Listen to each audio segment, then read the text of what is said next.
People used to receive these weird messages on their cell phones. They would read something like this. This is the ghost of Angela, a girl who was murdered. Send this to 10 friends or Angela will show up at your house tonight at 3 a.m. These messages were common in the 90s, but became more so in the mid-2000s. They are called chain letters, sometimes chain mail, and they've been around forever. The horror version would become popular in the early days of email, but became more popular with the use of cell phones.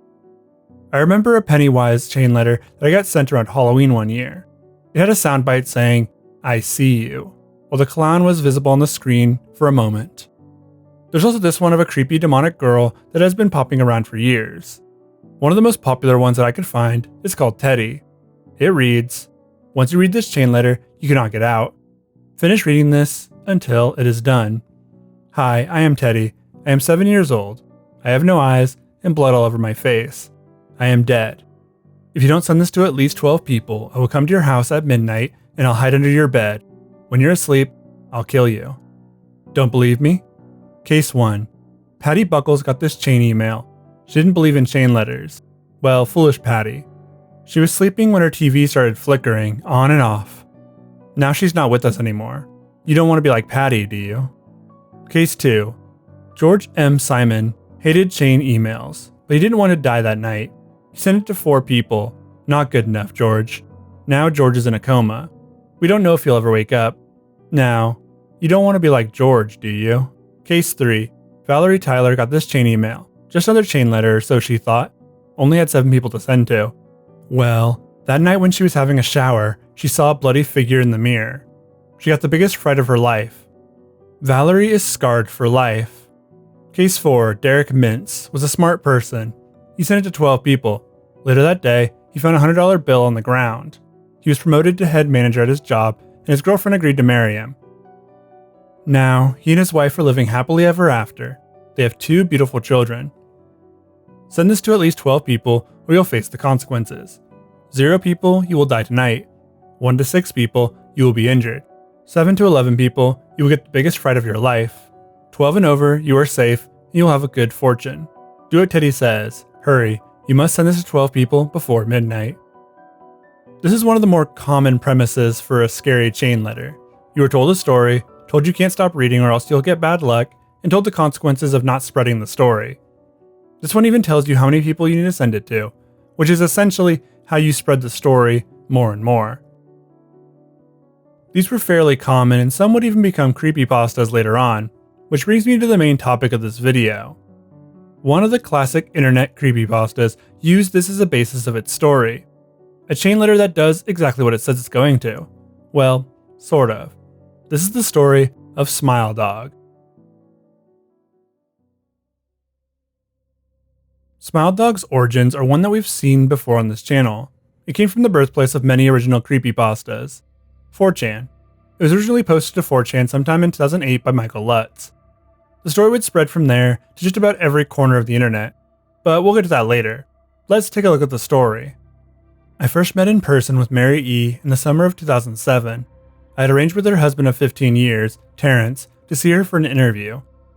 Mary had initially agreed since I was not a newsman, but rather an amateur writer gathering information for a few early college assignments, and if all went according to plan, some pieces of fiction. We scheduled the interview for a particular weekend when I was in Chicago on unrelated business. But at the last moment, Mary changed her mind and locked herself in the couple's bedroom, refusing to meet with me.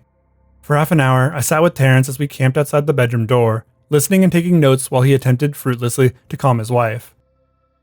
The things Mary said made little sense, but fit with the pattern I was expecting. Though I could not see her, I could tell from her voice that she was crying, and more often than not, her objections to speaking with me centered around an incoherent diatribe on her dreams, her nightmares.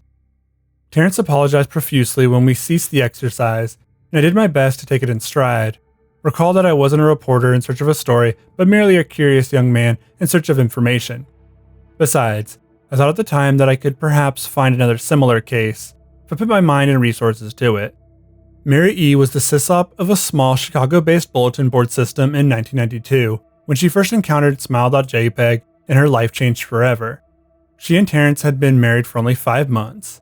Mary was one of an estimated 400 people who saw the image when it was posted as a hyperlink on the BBS, though she is the only one who has spoken openly about the experience. The rest have remained anonymous or are perhaps dead. In 2005, when I was only in 10th grade, Smile.jpg was first brought to my attention by my burgeoning interest in a web-based phenomena. Mary was the most often cited victim of what is sometimes referred to as Smile Dog.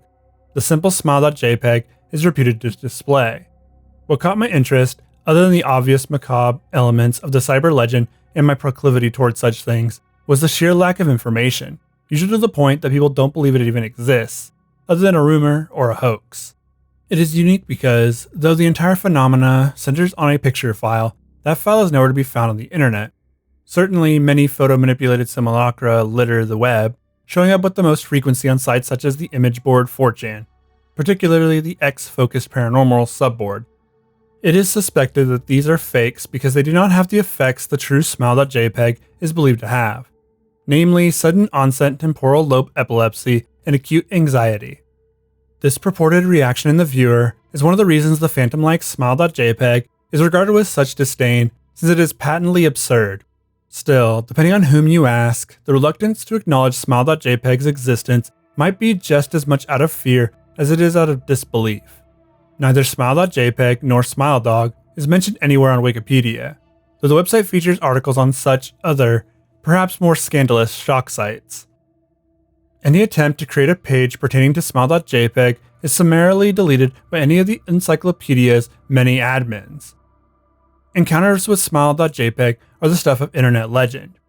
Mary E's story is not unique. There are unverified rumors of Smile.jpg showing up in the early days of Usenet, and even one persistent tale that in 2002, a hacker flooded the forums of humor and satire website Something Awful with a deluge of Smile Dog's pictures, rendering almost half the forum's users at the time epileptic.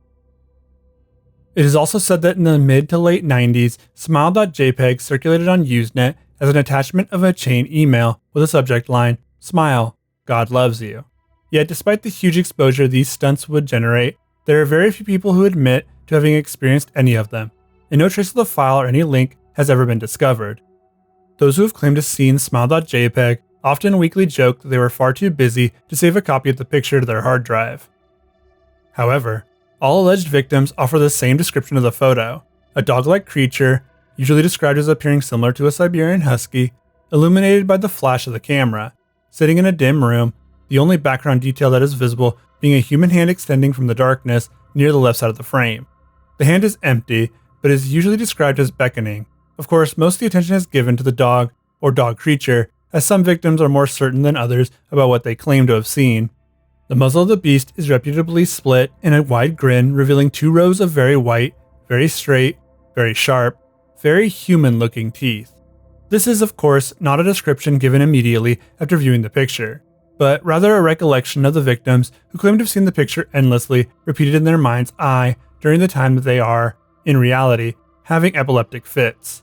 These fits are reported to continue indeterminately, often while the victims sleep, resulting in very vivid and disturbing nightmares. These may be treated with medication, though in some cases, it is more effective than others. Mary E., I assumed, was not on effective medication. That is why after my visit to her apartment in 2007, I sent out feelers to several folklore and urban legend-oriented news groups, websites, and mailing lists, hoping to find the name of a supposed victim of Smile.jpg who felt more interested in talking about their experiences. For a time, nothing happened, and at length, I forgot completely about my pursuits, since I had begun my freshman year of college and was quite busy.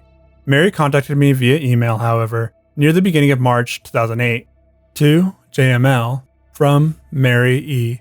Subject: Last summer's interview. Dear Mr. L, I am incredibly sorry about my behavior last summer when you came to interview me. I hope you understand that it was no fault of yours, but rather my own problems that led me to act out as I did. I realized that I could have handled the situation more decorously. However, I hope you will forgive me. At the time, I was afraid. You see, for 15 years, I have been haunted by Smile.jpg. SmileDog comes to me in my sleep every night. I know that sounds silly, but it is true. There is an ineffable quality about my dreams, my nightmares, that makes them completely unlike any real dreams I have ever had. I do not move and do not speak. I simply look forward, and the only thing ahead of me is a scene from that horrible picture. I see the beckoning hand, and I see the smile dog. It talks to me. It is not a dog, of course, though I am not quite sure what it really is. It tells me it will leave me alone if only I do as it asks. All I must do, it says, is spread the word. That is how it phrases its demands, and I know exactly what it means. It wants me to show it to someone else, and I could. The week after my incident, I received in the mail a manila envelope with no return address. Inside was a 3.5-inch floppy disk. Without having to check, I knew precisely what was on it. I thought for a long time about my options. I could show it to a stranger, a coworker. I could even show it to Terrence, as much as the idea disgusts me. And what would happen then? Well, if SmileDog kept its word, I could sleep. But if it lied, what would I do? And who was to say something worse would not come for me if I did as the creature asked? So I did nothing for 15 years, though I kept the diskette hidden amongst my things.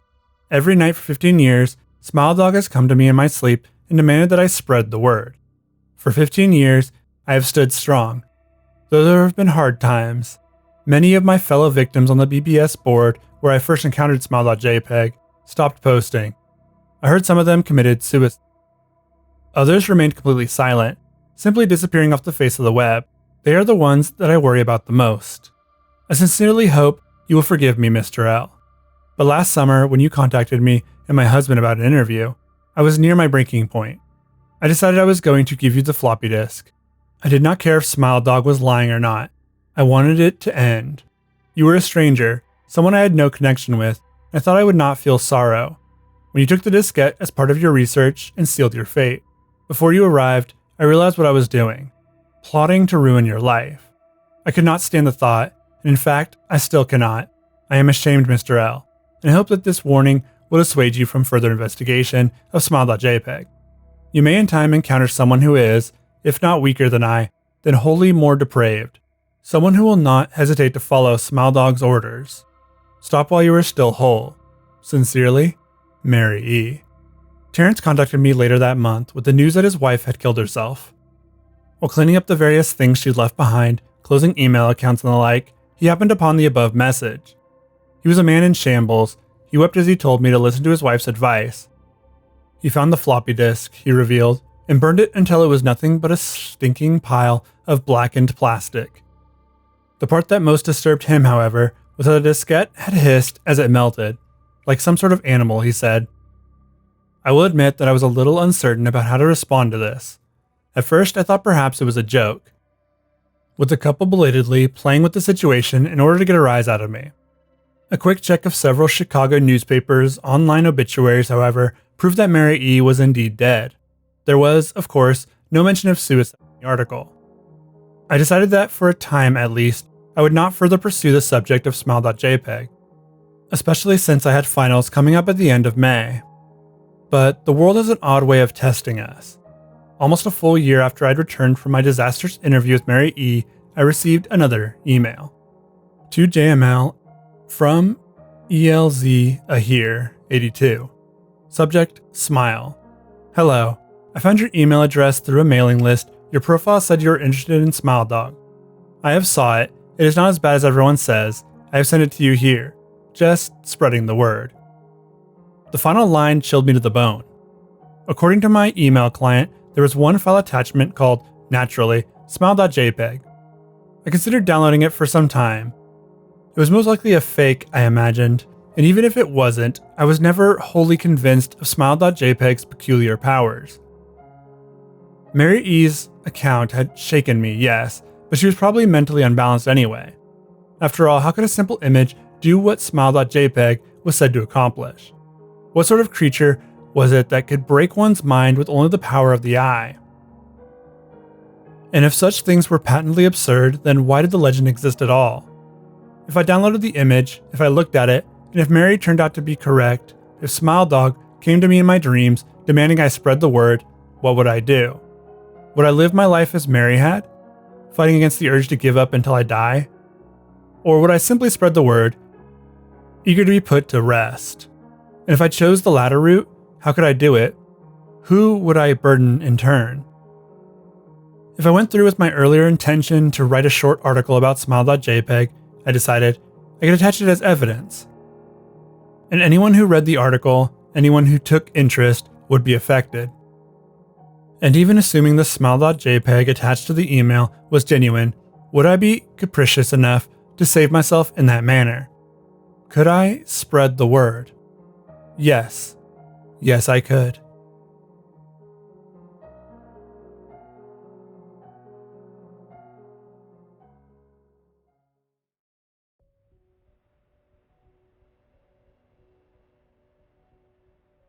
The story ends with an image attached at the bottom. Here's the notorious Smile Dog, a Siberian husky-looking creature with a human smile. Here, we are all being exposed to the nightmares brought upon by Smile.jpg. The author has decided that the nightmares are not worse than the guilt of spreading the word. For me, this story stands out as one of the better original creepypastas. It was told through an anonymous source, 4chan, which helped elevate it as a creepypasta. I've talked about this before, but a story being anonymous gives it an air of authenticity and intrigue, though I do think all authors should get recognition for their stories. The story plays heavily with its premise of it being a piece of chainmail. From the get-go, we know that this story is about a cursed image that needs to be shared to beat the curse. However, there is no confirmation spreading the word actually does anything for the person spreading it. Mary E confirms that she doesn't know either if spreading the word will save her from the nightmares. For 15 years, she's lived with nighttime seizures and nightmares. Every night she sees the face of Smile Dog, and yet she has never wanted to spread the word. She mentions that others that she knew who saw the image either took their own lives or disappeared from the internet. She doesn't mention if this was after they spread the image or not. If spreading the word led to their ends, well, we'll never know. We're just left to speculate. The story does a fantastic job of keeping the reader engaged through the believably written narrator. He comes off as a college student just trying to follow a lead on an urban legend. It's a common trope for the author to be in college, but it's a relatable one. It never really gets in the way as far as tropes go. The story also weaves in a few emails, one from Mary E and another from an unknown user. This second email is the one that I want to look at. This is the email that had the image attached. It's written very poorly, but we have no idea who it came from. It could have been from someone who saw the image after the initial spread, or it could be one of those originals. Or it could be the husband who ended up going through that disk and finding the image. Another strong suit for this story is all of the questions that we have near the end. The ambiguity of the story, in this case, is really well done. Letting the reader decide or speculate on all the details is a fine touch. Sometimes it can be too much, but it works in this case.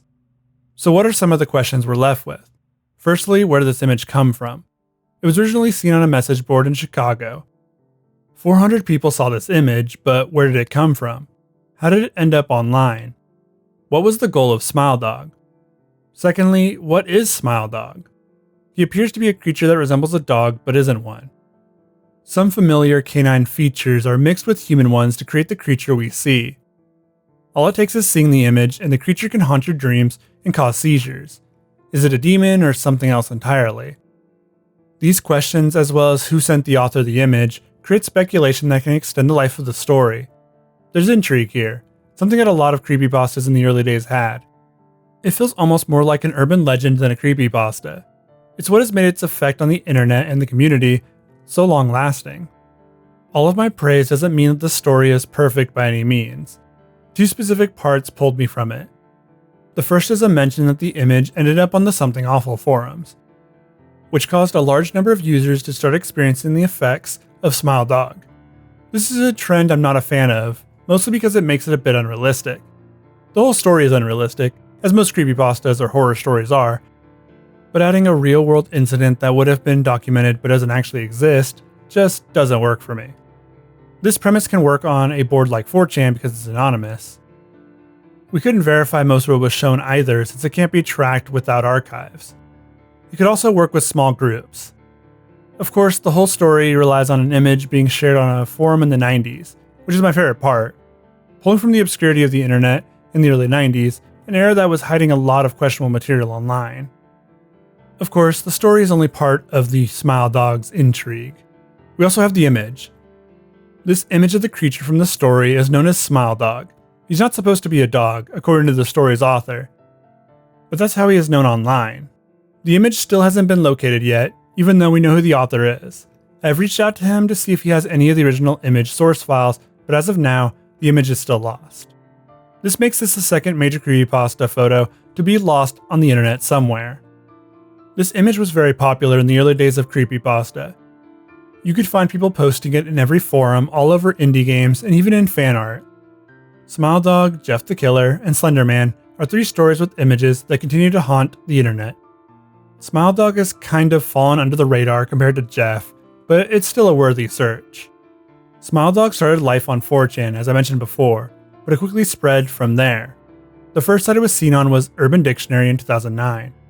It was posted and called a haunted image that curses any who see the original. This was pretty close to that original story.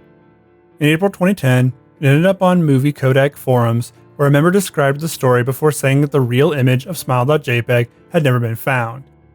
This then led to a short film being created on YouTube by a creator named Saboom. The original video was one that I couldn't find online though.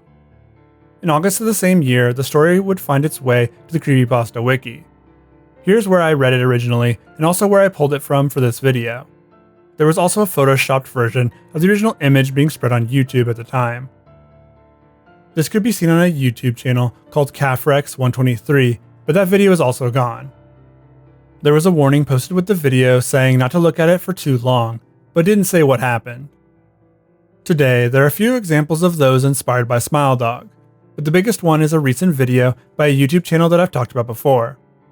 VibingLeaf has made several creepypasta remakes, but for Smile Dog, he made two. Smile.jpg was posted first and is only 48 seconds long. It shows a Siberian husky slowly changing forms from a normal-looking dog to a demonic creature. It ends with the text, "Spread the word for the better." There's a quick glance at a person's desktop where we see the image file Smile.jpg. This shows that what he was looking at wasn't supposed to do what he did. It was an image, not a video. This video shows what the author would have seen when he loaded that file. That's my assumption at least. The computer confirms it in my mind. This is only the first of the videos. The second is called Smile Dog and is longer at 1 minute and 40 seconds. The video has a man staring down at a tablet or something and laughing on a train. The video is glitchy and gets more so as the laughing continues. Soon the people on the train, who looked uncomfortable, start laughing along. We cut to a black screen with some red shapes in the background. This turns into Smile Dog. There's a voice line in the background saying that he can help with loneliness. All you have to do is spread his message. He promises you that he'll make you smile until the end of time. Just spread the word. Smile Dog is a classic for a reason. Not only did it come out during the golden era of creepypastas, but it also told an interesting story with a creature that is actually creepy. The image, of course, adds a whole new layer to the story as well. Without the image, the story would still be creepy. With it, the story becomes a classic, and something that we're still talking about to this day. This is a case where both the story and image are good. They work separately, but work better together. That's the mark of a good story and media usage. It's kind of like how the Ben Drowned story still works because of the footage that accompanies it. Without it, the story falls a little flat, but it would still work overall.